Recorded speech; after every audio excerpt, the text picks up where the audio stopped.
Okay, well strength, considering meron ka ng longitudinal and transverse weld. Okay. Nasabi ko kanina, iba yung formula as per the code kapag sabay na, no, na meron kang longitudinal and transverse weld. Now, by the way, yung assumption dito, yung centroid ng welds mo, o, no, group of welds mo, is still concentric, no? Similar with problem number 1. Okay? So, may problem number 2 tayo dito. So, the assumption is the same. Okay? But the formula in terms of the capacity, mag-iiba na. Okay? So, in terms of scenario daw na kung saan sabay na, meron kang transverse weld and meron kang longitudinal weld, ito yung line of action ng load natin. Okay? So, obviously, kung yan yung line of action, itong weld na to would be in transverse orientation or orthogonal. Kaya tinawag siyang transverse weld. Okay? Similarly, this one is parallel, so longitudinal weld yung tawag natin. Okay? So, ang sabi ni code, in terms of this scenario, yung nominal capacity mo, no, assuming na ano ka, concentrically loaded. Okay? Kung nasaan yung centroid mo, so nagpa-pass through dun yung ano mo, yung load P. Okay? The nominal capacity should be the greater value ng dalawang equation na to. Okay? Wherein, ang sabi niya, the nominal should be R sub WL plus R sub WT. Similarly, ito yung equation 1, then meron kang equation 2 na kailangan pang check. Okay? Well, wala namang ano dito, straightforward. I-define lang natin ano ba yung R sub WL, ano ba yung R sub WT. So, R sub WL, yun lang yung strength nung longitudinal Pillay welds, no? From the subscript itself, L. Okay? And then yung R sub WT, no? So, ano to? Transverse naman to. Okay? Yung transverse weld. As simple as that. Then we would plug in. No? Calculate natin separately, then we would plug in dun sa pinaka-formula niya. Okay? Okay, example problem number 2. Okay. A splice connection is made with 7 mm E80 fillet welds using plate 13 by 150 mm and plate 20 by 95 mm. Use ASD and A50 steel. Assume applied load P is concentric with weld group. Determine the maximum load P that can be applied considering the weld strength. Okay. A. Determine the shear strength of transverse weld. B. Determine the shear strength of longitudinal weld. And C. Determine the shear strength of weld group. Okay, so as ano, so ito is record to, no? So let's solve itong problem na to. Okay.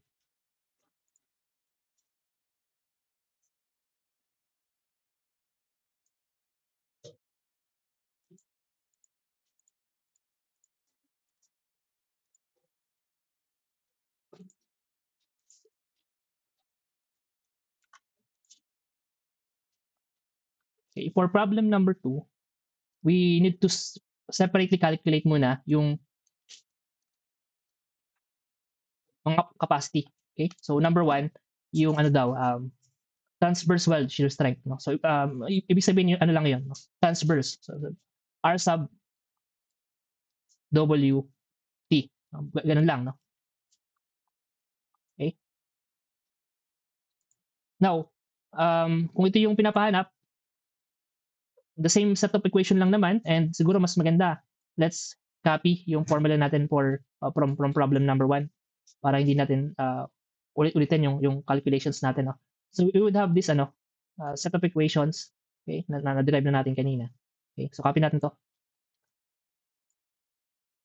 And modify natin. Okay? So for R sub WT, okay, ito yung R sub N natin, equations. Okay? Okay, so okay na yan, okay na to. For this one, I think LRFD. ASD pala yung pinapagamit, no? And A50. Okay, so ASD, so meaning we need to modify our equations. Okay, pero siguro mas maganda, i-apply na natin siya later, no? Kapag ipa-plug in na natin siya dun sa equation ng ano, ng R sub N. Okay? Well, yung R sub N is for transverse weld is also synonymous to this one. Okay? So might as well equate this, no? So we could say na yung R sub WT, okay? Is also synonymous to this to this equation. Okay? So kung ito equation natin, no? We could plug in na yung mga unknowns, okay? So halimbawa, okay? For this scenario, we could say na R sub WT is equal to, okay? So paki-calculate na lang 0.6, okay? Yung electrode as per problem. Okay? So as per problem, E80, no? E80 tayo. So 80, okay? Times 6.895. Okay? For the conversion, 0.7071, okay, times yung weld size. No? Sa problem, ano ba yung sinabi? Gamit ka daw ng 7 millimeter. Okay? So 7 for the weld size. Okay? Times the length, no, ng ating transverse weld. So obviously kung ito yung load P, yung transverse weld or ano orthogonal, itong length na to, which is walang dimension na nakalagay, pero kung kukunin natin sa plate na to, that is 95, no?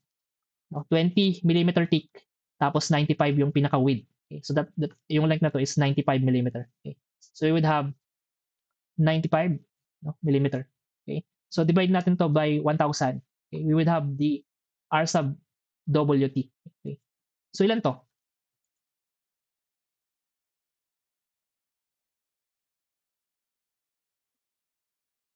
Okay? So ilan to?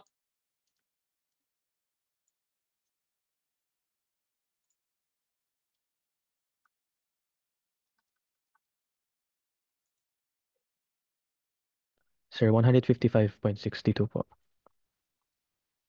Okay? Sige. And then, okay na tayo sa transverse, we could now proceed dun sa next item. Okay? For the next item, ang pinapahanap is yung shear strength of longitudinal weld. Okay? So for this scenario, yung ano yun, R sub WL. Okay? The R sub WL. Okay?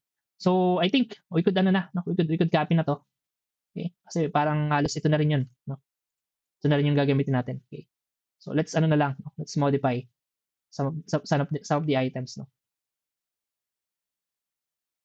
Okay? So for example, on this one, okay, this would be okay, R sub WL. Okay. But in terms of the length, no? So babaguhin natin to. Based na to sa transverse weld, no?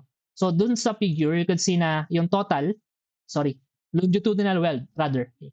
The total longitudinal weld is 80, no? On this side and on the other side pa din. Okay. So dalawang two sides pala. Okay.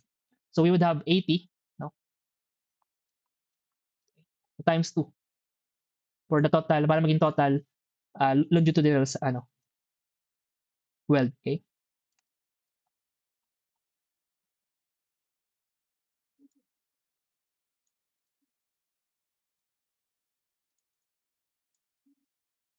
Okay. Sige, ilan to? 262.10 po. 262.10 okay, kilonewton. So I'm guessing na wala tayong 5 decimal diyan, eksakto ba? Eksakto lahat talaga. Meron po. Okay. So pakibigay na lang sa akin kasi gagamitin natin for the next equation. Even ito ba? Ito tama na to. Ay, may 5 decimal din po yun, sir. Sige, pakibigay na lang sa akin lahat.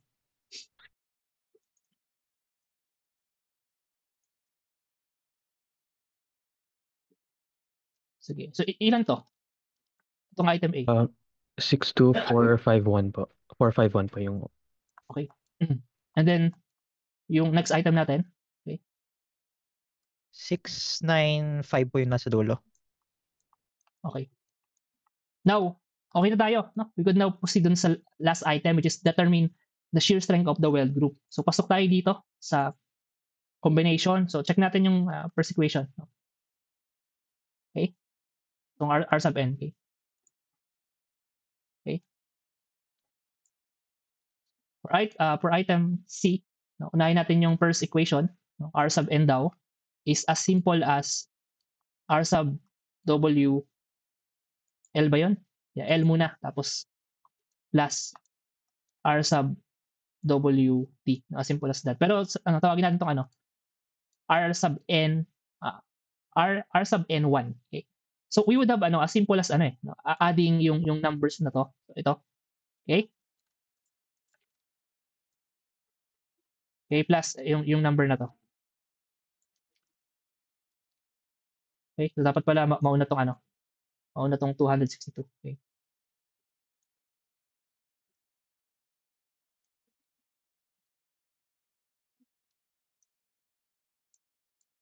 Okay. So ilan to?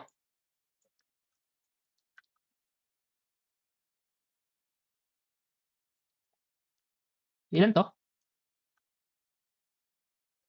417.73146.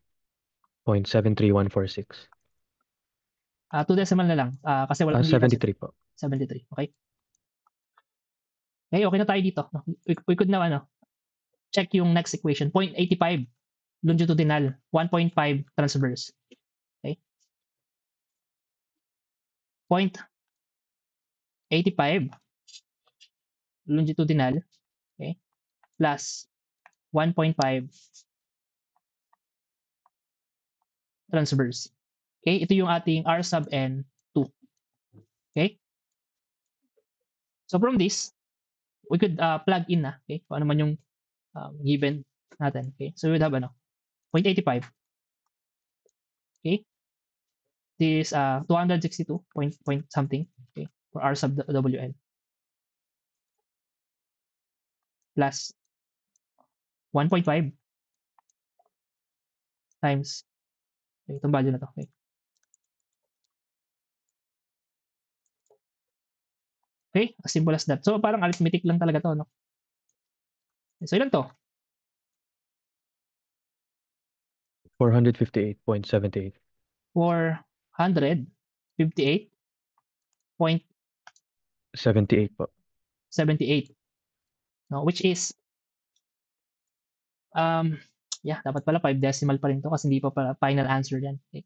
So can you recalculate ulit tapos pakibigyan ako ng 5 decimal even dito. So ito muna. 146 po yung last 3 decimal, sir. Okay. And on R sub n2 naman, 77767 po. okay. 77767. 67. Okay? Kilonewton. Now, okay na tayo kasi ito na yung pinaka RN natin. Ang sabi sa code, malinaw naman yon, no? Sabi greater of, no, or sabihin yung pinakamalaki. No? So dito 717.7458. So this is greater than R sub n 1. Okay? So therefore, yung final na gagamitin natin, yung R sub n 2. Okay? Kasi yung pinakamalaki. Okay? So sige. This is ASD, no? ASD yung design philosophy, okay?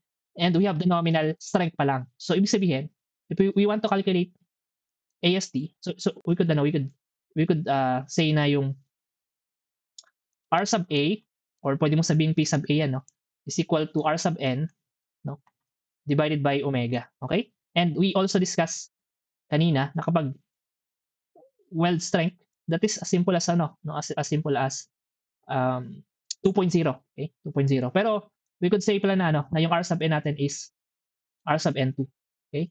Divided by omega. Okay? So this one would be R sub A divided by yung R sub n2. Okay? Ito 'yon. Okay? Divided by 2.0, okay?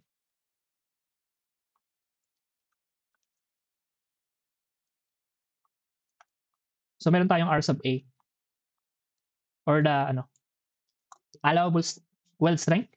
Okay? So ilan to? 229.39 po. 0.39. Okay? So straightforward tong problem number 2, no? Just a basic arithmetic and application lang ng code, okay?